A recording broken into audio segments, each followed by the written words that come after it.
was born in 1935 under Japanese occupation. At that time, I was a primary school fourth grade.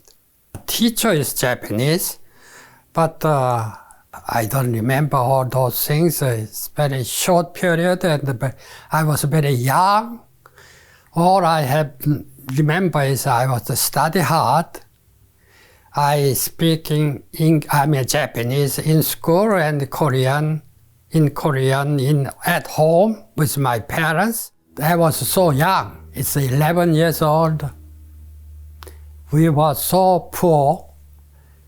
Daily basis, what I wish was I can eat some. That's the major thing. In school, I have to study. That is the second thing. It was miserable. That's all I can say on those period. After the liberated from Japanese imperial occupation, the 5 years after Korean War started. So then I was 16, and they start picking boys tall enough, regardless age. So I have to hiding. It's 3 months in the basement of the house. It was my mother just gave me chuk. There was no rice.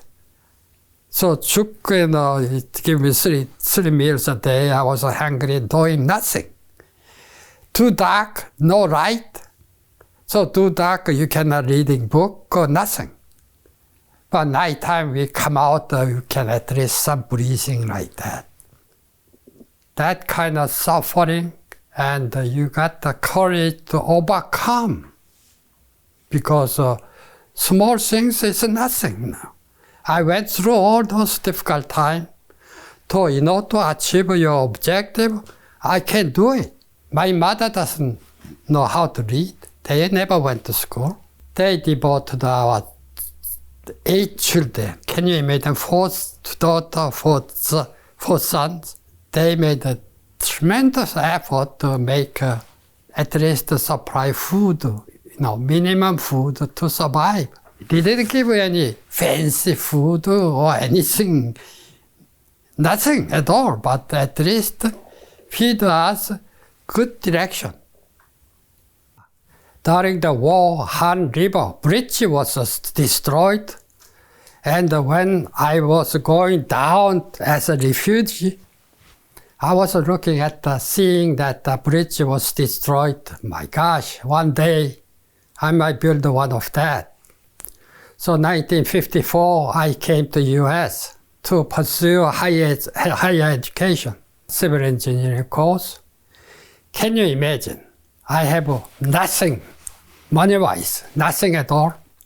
I had something like $120, something like that, all that I had.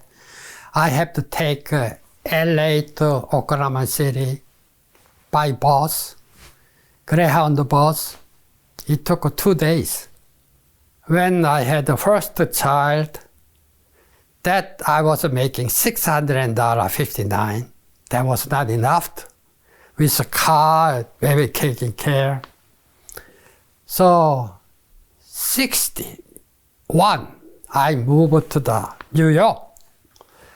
Then I had a second child while I was in Brooklyn. First one was Virginia. Then my brother was working Vietnam, and he made a lot of money. So he liked to build a building at the Sogong-dong, right middle of them.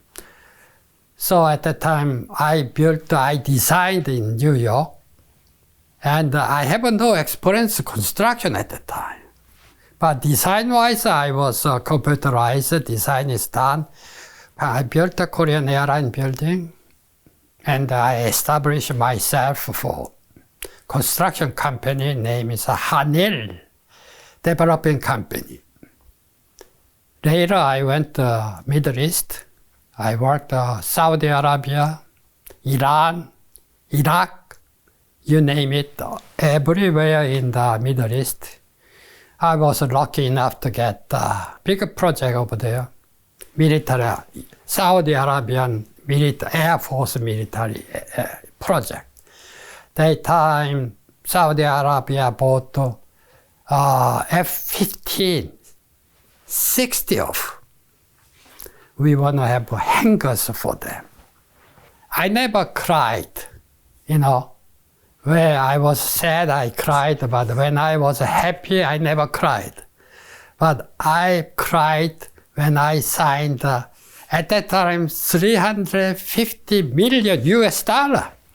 Can you imagine how big that was in 73?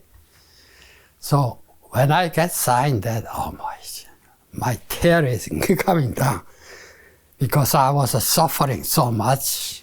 But when I got that sign, I must be very happy, so I cried. I came here in 1992. I established myself here in Atlanta.